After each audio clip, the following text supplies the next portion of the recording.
Bangkok, Chiang Mai, Phuket, 3 noms, 3 vibes, 3 façons de vivre sa liberté. Mais une seule question, où poser ton laptop pour faire décoller ta vie de digital nomade? Parce que choisir ta ville, c'est pas juste une localisation, c'est ton QG, ton repère, ton énergie. Alors aujourd'hui, je te guide. Et crois-moi, ta ville idéale t'attend déjà. Elle te connaît pas encore, mais elle est prête. Bangkok, c'est le New York d'Asie, une jungle urbaine mais en flip-flop. Métro climatisé, tuk-tuk en freestyle, rooftop avec Wi-Fi et Morito. Bref, tu bosses le jour et tu vis la nuit. Connexion ultra rapide, café à chaque coin de rue. En gros, une communauté internationale qui parle de grosses, de SaaS et de crypto entre deux pas de taille. Mais attention, pollution présente, rythme intense, budget plus élevé que dans le reste du pays. Donc si t'aimes l'adrénaline, les lumières, les gens qui bougent non-stop, eh bien Bangkok est ton ring.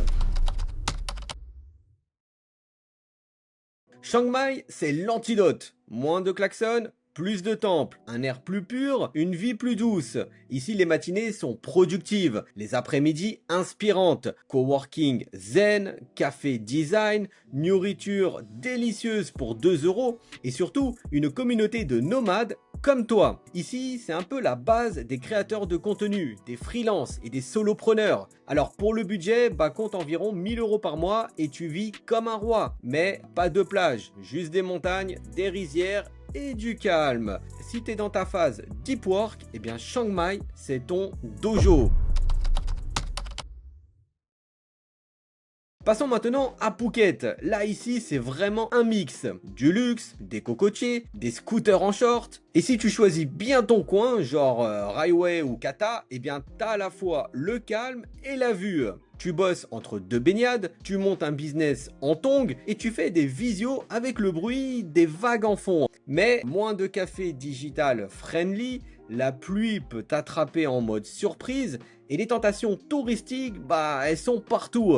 Mais si ton kiff, c'est de bosser les pieds dans le sable et que tu as besoin d'un fond d'écran en vrai, eh bien Phuket t'ouvre les bras.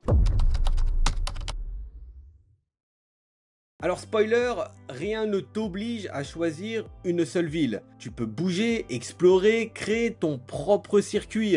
Par exemple, 3 mois à Chiang Mai pour charbonner, 1 mois à Bangkok pour networker et 2 mois à Phuket pour respirer. C'est un peu ça la magie du nomadisme digital. Tu ne choisis pas une ville pour la vie, mais tu choisis une ville pour le moment. Et quand le moment change, eh bien tu bouges. C'est simple, c'est fluide, tu es libre.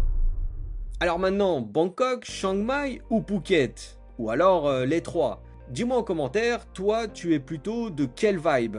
Et si tu veux rejoindre une communauté de personnes qui se poussent vers le haut et qui n'ont pas peur du mot argent, eh bien rejoins-nous, le lien est dans la description. Et n'oublie pas, la liberté, c'est pas un lieu, c'est un choix. Et le tien commence ici.